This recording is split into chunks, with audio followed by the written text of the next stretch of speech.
কি বলবো ভাই, এই শখের বয়সে একটা জিনিস পছন্দ করছিলাম, কিন্তু কে জানে ওইটা অতটা দামি হবে। তো হঠাৎ আমি একদিন মোবাইল টিপছি, ইনস্টাগ্রামে রিলস দেখছি, তখন একটা মেয়ের ফটো এসেছে, ছবি।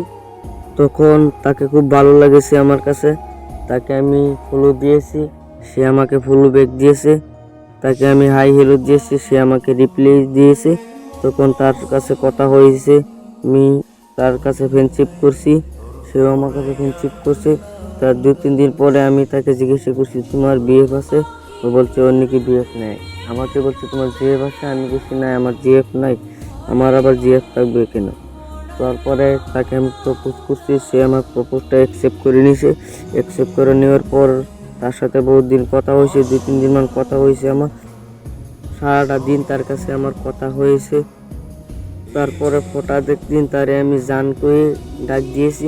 সে বলল আমাকে, তুমি আমাকে আর জান করে ডাকবে না, আমার বিএফ আছে। আমি তখন বললাম, তুমি সেই দিন তো আর বললে না যে তোমার বিএফ আছে? একজনকে স্বপ্ন দেখে একজনের স্বপ্ন পূরণ করছো তুমি। তারপরে আর কি বলবো, আমার আর ওর কথা বন্ধ হয়ে গেছে, আর কথা সথা হয় না। তো আমি ওকে এসএমএস দেবো, আমার এসএমএস রিপ্লাই দেয় না। রিপ্লাই দিলে হয়ে আমার সাথে রাগ দেখায়। তারপর আমি কি করব? তার জন্য আমি সারাটা দিন কান্না করছি, তাও তাকে আমি বোঝাতে পারছি না তাকে আমি কতটা যে ভালোবাসি। তাকে আমি হাত জোর করে বলছি যে প্লিজ আমার সাথে তেমনটা করো না, আমি তোমাকে ছাড়া বাঁচবো না, বিশ্বাস করো। ও বলল, তুমি বাঁচো আর না বাঁচো সেটা আমার দেখে কোনো লাভ নাই। ও বলছে আমাকে আর এসএমএস করিও না, যে প্লিজ এসএমএস করলে আমি তোমাকে ব্লক করে দিব। তারপর আর কি বলবো, ওকে ছাড়া আমি থাকতে পারবো না। তাকে আবার হাত জোর করে বলছি, প্লিজ আমার সাথে তেমনটা করো না, আমি তোমাকে ছাড়া থাকতে। তারপরে আমি তাকে আবার হাত জোর করে বলছি যে প্লিজ আমার সাথে তেমনটা করো না, তুমি আমার কাছে ফিরে এসো, আমি তোমাকে প্রশ্ন ছাড়াই আপন করে নিয়ে নেবো। সে কিন্তু আমার ভালোবাসাটা বুঝলো না। তখন আমি কি করব?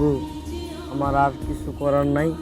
তার জন্য সারাটা দিন সারা রাত কান্না করছি, সে আমার ভালোবাসা বুঝলো না।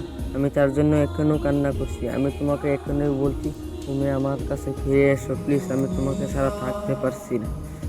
আর নেক্সট ভিডিও দেখার জন্য আমার পেজটাকে ফলো করে দিও।